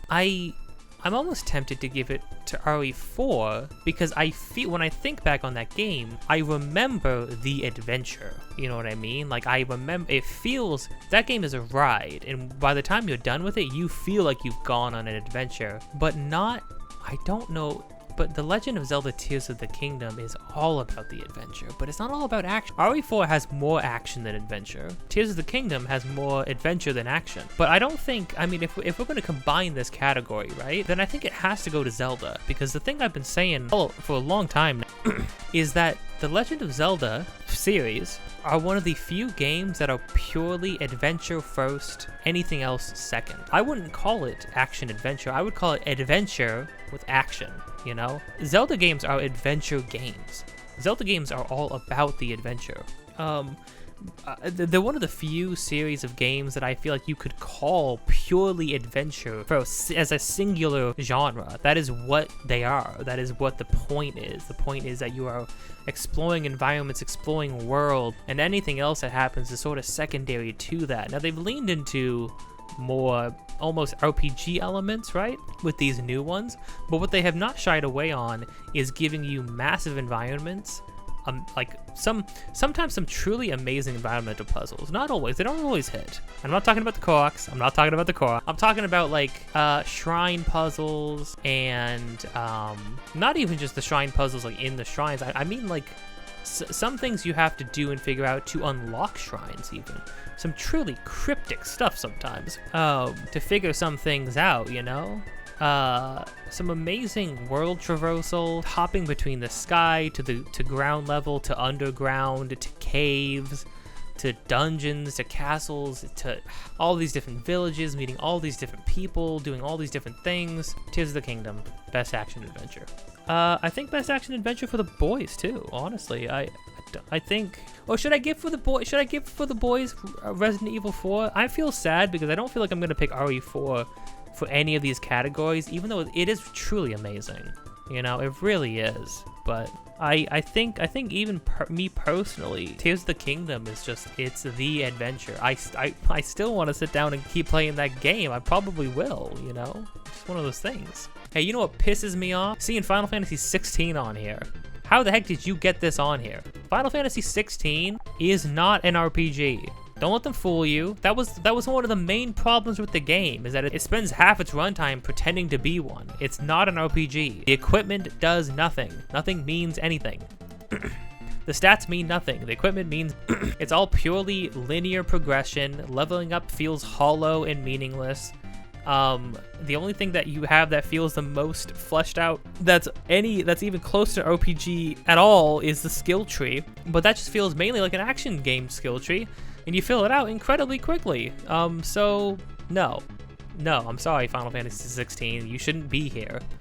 All right, the rest of you. Listen, okay, I think objectively, I'm just gonna get this out of the way. Baldur's Gate 3. It just is. It just is the best RPG of the year, okay? Now, does that to say, oh, Starfield, I'm ignoring that, by the way, in case you're wondering why I haven't pointed that out yet. So Lies of P, Sea of Stars, I haven't played Sea of Stars or Lies of P yet. I've played some of Baldur's Gate 3. Now, I've seen a lot of Lies of P, and I've heard a lot about Sea of Stars. And from what I can gather about both of these is that they're very good. Sea of Stars sounds like an amazing traditional RPG, but I think Baldur's Gate 3, what it does for isometric games, another classic game genre, right? Western RPG genre, right? Or more Western inclined RPG genre. I think what it does with that genre and what it achieves in its storytelling and its narrative, and its characters and the choices you can make and the combat mechanics too. As somebody who does not like turn-based combat and really was hoping that Baldur's Gate 3 was going to be real time like the original ones, I will say I know why it's not now. You could not take Baldur's Gate 3 as it exists now and make it real time. Some people argue that you couldn't. This game thrives off of the turn-based nature of it. Sitting down, looking at your options, looking at your environment, looking at your enemies, looking at your allies, and making decisions. Every single turn feels like it matters. Every single turn feels like sometimes it feels like you could finish, like depending on what you do in this turn with this character, this fight could be over in 2 seconds or it could last another hour sometimes. Honestly, it's impressive. Lies of P is obviously it is a Souls-like game, so it's a very different kind of RPG, a lot more on the action side of things. There are stats, there are equipment, a really cool equipment system that I think is really impressive and really amazing, and I think the characters are really cool and the story's really cool and the choices you can make in it are really cool and meaningful, and the exploration's really cool. I think what we're doing here, I think objectively Baldur's Gate 3 should absolutely take this category, but for the boys, I'm gonna split it between Lies of P and Sea of Stars, because I really want to play both of these games, and I've heard they're both amazing, have plenty of stuff to do in them, and they both look really cool. So, you know, if you were wondering, hey, wait, but I thought you could only have one pick for the boys. The boys can have what they want, all right? You can't stop them. So get in line, okay? Back up. Where do you get off? Would you be surprised if I said that this isn't even a choice for me? And I'm not gonna eeny meeny miny mo, by the way. I knew this was gonna be a category, and I had a clear choice from the get-go. And it's not I'm not joking around. It's not Nickelodeon All-Star Brawl. I don't know what Pocket Bravery or God of Rock is. It's Street Fighter 6, baby. I over the past couple years, I have gotten into watching a streamer. I watch him regularly now, called Maximilian Dude, and the rest of Yo Video Games, right? Now, I don't play fighting games. I have never cared about fighting games. I've never been interested in fighting games. The most I ever did was I got Guilty Gear Strive to play with my friend. And I have not learned how to play it. I just liked the way it looked. I really like the music. I like the character design, stuff like that. I like the way it's animated. So I got it, and you know, I'm happy with it, right? But I still, even that didn't like get me to sit down and learn the game, right? I just was kind of like, yeah, I'll have this, you know? If I was going to have a fighting game, this would be it. And then I started watching Maximilian Dude and Yo Video Games, and it, you know, and I began to, for the first time, shoot through purely because of watching these four guys love the games that they love. I began to appreciate things about games that I never cared about before at all, right? Through like sitting down and watching them play these games, watching them talk about these games and stuff like that, and hearing why they like fighting games so much. Now, has that made me want to sit down and play fighting games myself? No. You know what? Not necessarily, at least. It's sort of, I'll have these moments where I'm like, I could, maybe. But, you know, it's always that, being somebody who's never played a single fighting game, I don't know any of the lingo. I don't know what it means. All these half circles, quarter circles, highs and lows with Tekken kind of fight. People talk about highs and lows and things like that. People will just say something like, oh, you do this input, and I will be lost. Like, I have no idea what you're talking about, right? It's very intimidating, right?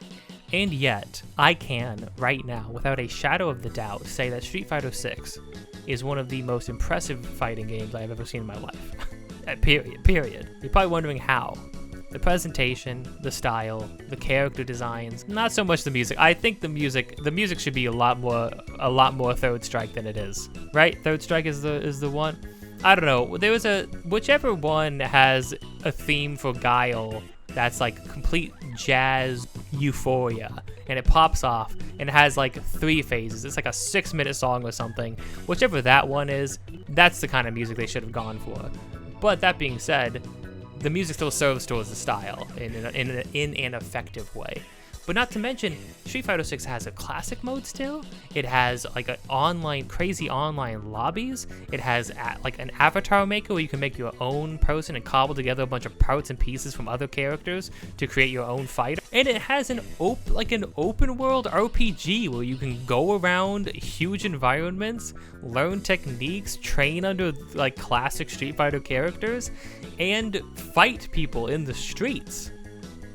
In the literal streets, you're fighting people. This game, I have seen few fighting games that achieve this package, this kind of package. I would say like the fighting games that achieve this sort of like level of a fully realized package would be like Smash Brothers games, right? And those are completely different kinds of fighting games. I do like Smash. I have played a lot of Smash. It's obviously very different though. I'm talking about more traditional fighting games. Street Fighter 6 just takes it for me. I was so impressed as an outsider looking in on Street Fighter 6 that I was honestly, I feel like, and I'll get to that. I'll get to what I think should have been like Game of the Year contenders some other time, but I think Street Fighter 6 should have absolutely been a Game of the Year contender, 100%, without a doubt. Now, would that ever happen? No, because fighting games that just doesn't happen for fighting games. They have their category, and that's sort of what they get. But I think it's a huge shame because I feel like that's denying what is just pure quality, like pure gaming bliss. As somebody who doesn't care at all about fighting games, and will probably never, even if I end up getting this game, I'll probably just play the story and screw around in some other modes or whatever, and probably never go online in any meaningful capacity, and probably not learn how to actually play the game. Despite all of that, I can look at this and be like, this is a video game. This is what games are all about. This is the full deal. This is the whole package. And it's not just because Cammy's in the game. I swear. Street Fighter 6, baby. I don't know. But yeah, I mean, you know, it's and I got to see the whole build up leading up to the release of this game through Yo Video Games and Maximilian Dude, and you know, it's only, and I think another thing that's impressive about this game is that I enjoy watching it. I don't like watching most fighting games. Tekken, I think it's alright. Kind of enjoy watching like Guilty Gear and whatnot. I hate watching Mortal Kombat. Mortal Kombat 1 makes my eyes glaze over. I don't like the way people are animated. I don't like the way combos and stuff look. I've heard that in your hands the game feels really good, but as somebody who doesn't play the games, that doesn't really matter to me. Street Fighter 6 has style, it has beautiful animations, it has great character designs. It's a whole 9 yards. So, good on you, Street Fighter 6. You almost made me buy a fighting game. Best family. There you are, Pikmin 4. I heard the Pikmin 4 was here, somewhere. They lumped you with Super Mario Bros. Wonder? Best fighting game appropriate for family play, irrespective of genre or platform. It's a very broad, I mean, it's like Sonic Superstars is here? Specifically? It's a little weird that Pikmin 4 is here too, to be honest, but maybe they just didn't know where to put it. Here's the thing, right? I would easily put Pikmin 4 over with in the game of the year contender spots, right? I almost forgot, again, another case of like so many amazing games coming out. Almost forgot that this whole ordeal happened this year. I played through this whole game. It's on my channel, along with this game, which I just finished. It's not now on my channel. Pikmin 4 is it's the, I've said it before, I'll say it again, in the impossible game. How does this game exist in the way it does? I don't know. It's astounding.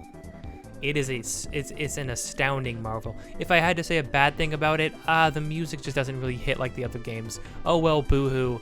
The rest of it's amazing. The mechanics are amazing. Ochi ended up being an incredible addition. I don't know how they did that.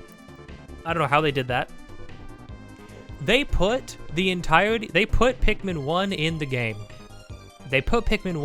game. What the heck, man? Everything about it, even the narrative. I like the characters. The characters were funny. I enjoyed being around them.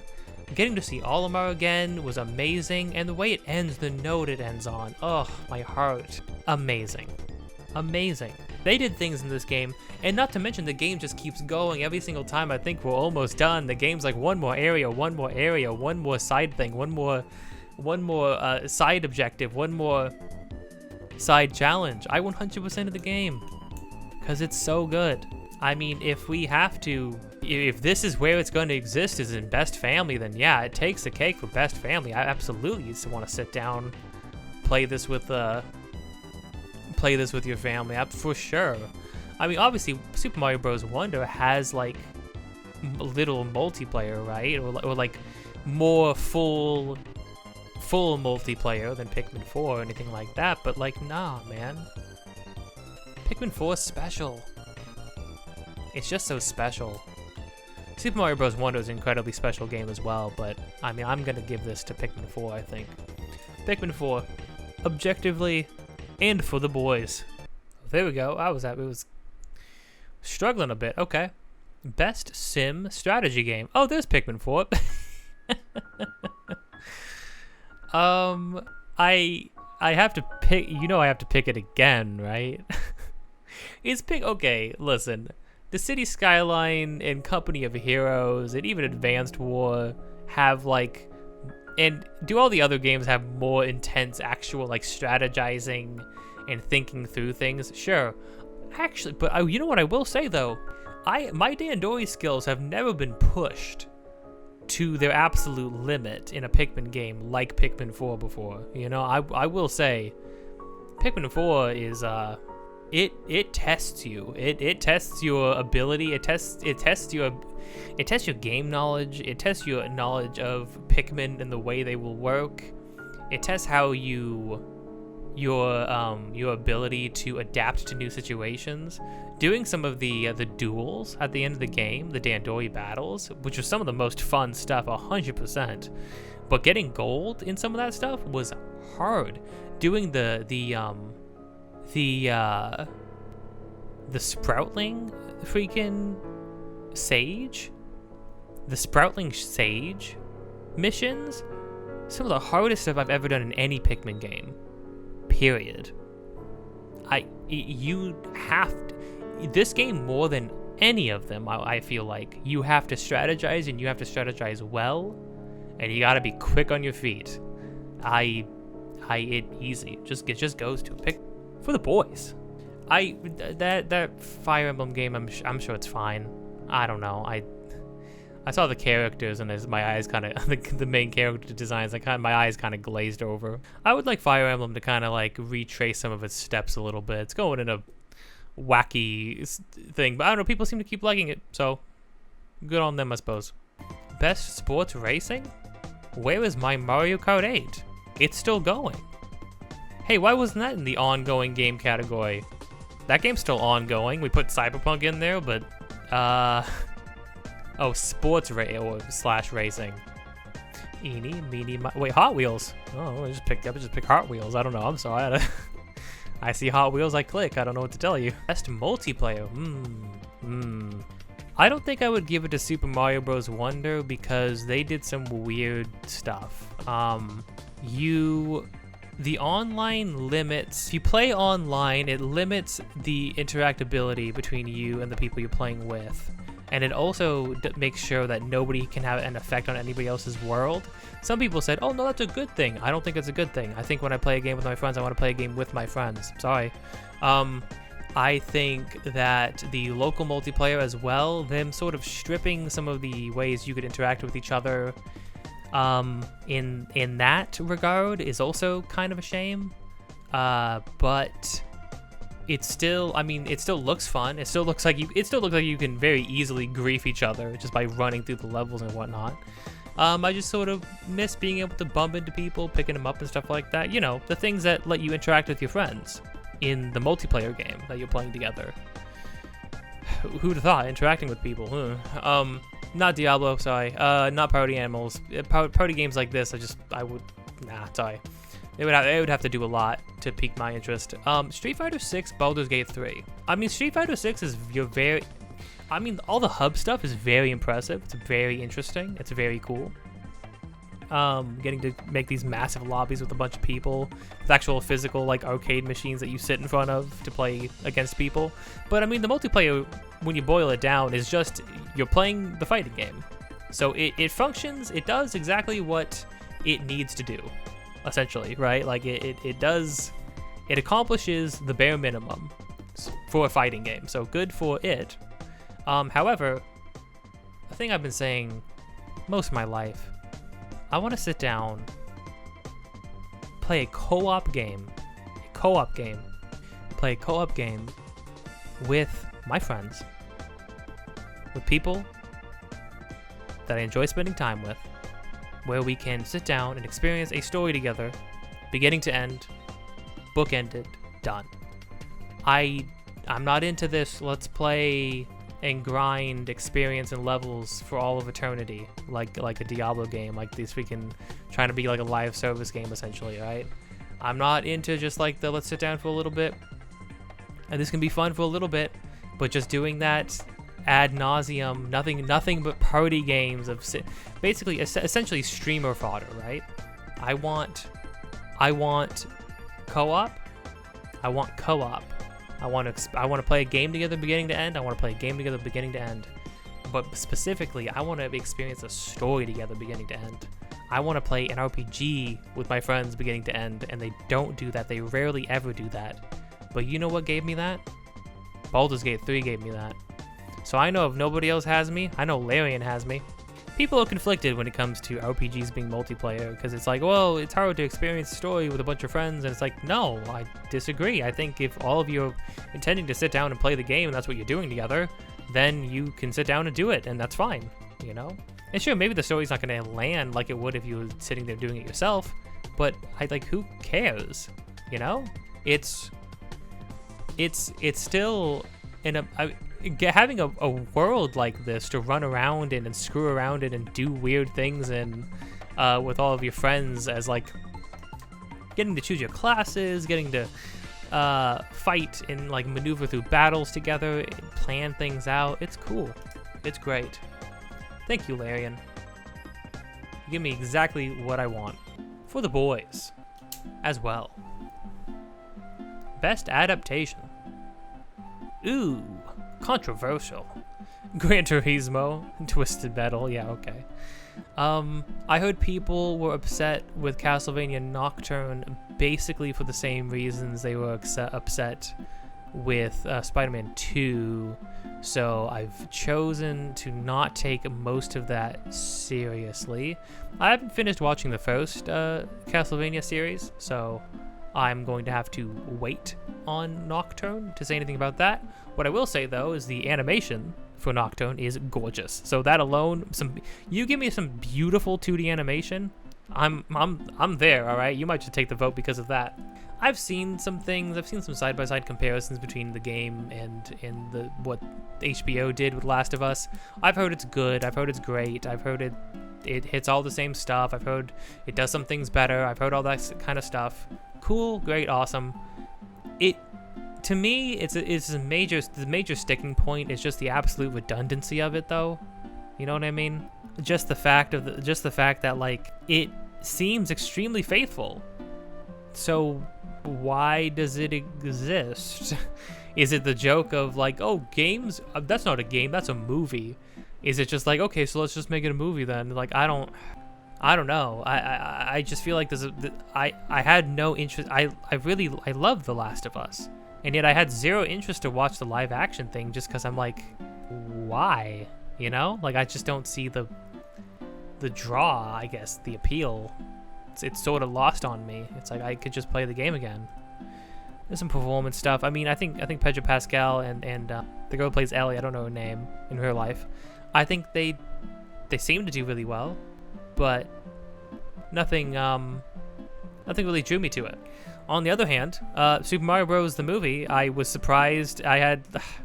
Was extremely cynical about that movie, and then it came out and people said it's fun, and that was like the most glowing review. Was just like, yeah, it's pretty fun. But honestly, yeah, I mean, a pretty fun Mario movie. The Mario movie just kind of needs to be fun, right? Like, what else does it need to do, honestly? So it's kind of appealing. So I think honestly, I'm gonna give it to that movie because the fact that Illumination of all studios made a good Mario movie, a movie off of Mario period, is kind of cool. So I think I'm gonna pick that, right, as the objective choice of just like overall a cool thing. But then I think I'm gonna pick Castlevania Nocturne purely for animation, and that's going to go in for the boys, because give me some cool freaking animation, 2D animation, some crisp 2D animation. I'm there. I'm sold. I'm there day one. Most anticipated. I mean, this is the most biased thing ever, right? How do you objectively say what's the most anticipated game? Except, oops, wait, it's Final Fantasy VII Rebirth, baby. Let's go. I mean, honestly, I think Star Wars Outlaws, what? Everybody rolled their eyes from the first frame of that trailer. I think that's the most heavily anticipated. Why is that even up here? No, I mean, not that I have a problem with it. I mean, like, most anticipated is all about, sounds like it's all about how people reacted to a thing. And Star Wars Outlaws was reacted to only negatively. So, like, I don't know. I'm not really sure how that got up here, but all right. Like a Dragon Infinite Wealth is definitely highly anticipated. You know, they put like an entire Animal Crossing mode in that game. That's crazy. People are gonna buy that game just for that mode. Hades 2, I don't know about you, but Hades 1 is one of my favorite games, period. One of my favorite roguelikes, absolutely. Probably is my favorite roguelike, to be honest. So I know people are hyped for it. I really want it. I really want to see more. I need it real bad. I'm very surprised Supergiant never made a sequel to any of their other games, but Hades, they built up a huge sounding world in that game with a lot of possibilities, a lot of potential. So it's interesting. Obviously, Tekken is new Tekken game is always going to be highly anticipated, but I don't think any of these scratch the surface of the magnitude of Final Fantasy VII Rebirth, especially with every passing day, especially after that massive gameplay reveal. Massive gameplay reveal after massive gameplay reveal, where they showed the scope of the map and then just straight up gave away the goose. They just said, yes, this is what the game is actually really going to be like, and it seems absurd. I'm going to 100% this video game if it kills me, and it's probably going to take till my untimely death for it to happen. So Final Fantasy VII Rebirth, oof, please. It's my highly anticipated game. I don't know about you. I need this thing tomorrow. Do you realize this thing comes out in like 3 months? What is going on? That is crazy. That's also for the boys. Content create. Oh, I have no idea who these two people are, or people make games. I know who Iron Mouse is. I mean, she's kind of like, I don't know. I don't really watch her because I watch her. I'm like, yeah, I mean, she's pretty adorable, but you know, watch a cute girl being cute for a certain amount of time, then you just kind of start to feel a little bad sometimes. But I mean, it seems, you know, she's really funny. She has an amazing singing voice. She's just overall pretty entertaining. Her stuff with Sea Dog is also really entertaining. So I guess I'll just toss it her way. I know of Quackity, but like I don't like sit down and watch his stuff. But you know, I'll tune in on to see what an Iron Mouse is doing every so often. So sure. Best esports? Oh, honestly, I have begun to like to watch Valorant. It kind of frightens me because I have like zero draw to play it. I played it like one time, and I was like, yeah, no thank you. So all in all, I mean, if you can get me to like watching you be played, I actively played League of Legends for a long time, and I still couldn't be bothered to watch it half the time. I'd fall asleep. I did fall asleep. Went over to have some pizza and watch some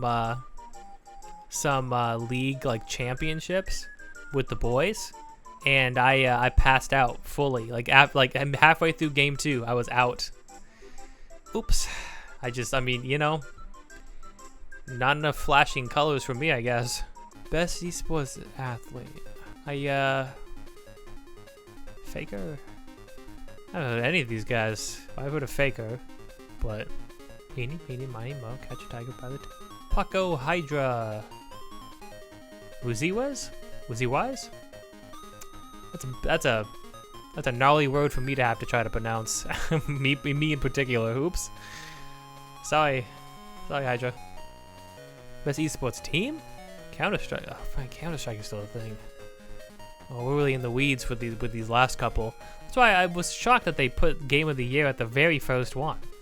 Like, I feel like now it's just sort of like, Game and Gladiators? Sick. Good for you guys. That's a sick name. Best esports coach? Christine Potter. Oh. I feel like you rarely ever get female coaches with a lot of these games. Huh. Team Falcons for the Mayhem? How do the coaches get picked? Oh, you know, good for her. That's right, gang. That right there, that vote that I just cast, one step, that was one step forward for feminism. You're welcome. I do what I can. Best esports event. I mean Evo. Evo is just your wonderful mixed bag of so many wonderful things, right? Like, I don't know what to tell you. Oh, that was it. You've reached the edge. Oh. Well, that's it. I voted for all the things. It's over. So hey, you know, if 24 24 days? Oh, I thought it said 24 hours till the live show, and I was about to say that can't be right. Like, literally can't be right. What wait, what are some of the voted in 20 categories? Well, surely I did that. How can I have voted in all categories but I didn't vote in 20 categories? Become a TGA insider, shared my badge, voted in player's choice. What's player's choice? Can I do that? Well, that is it. That's all there is. Hey, if you enjoyed this, stick around. There's gonna be some other stuff. I've got a couple videos planned. I'm gonna be doing a personal going over a list of just games, a massive list of games that I think all are sort of like game of the year material. This year had a huge, massive array of games of all different shades and colors, and I played quite a few of them. Honestly, I played all the ones that are nominated for Game Awards at least, which is impressive for me for sure. As somebody who struggled to make my way through most games ever, you know, it's a pretty big deal for me.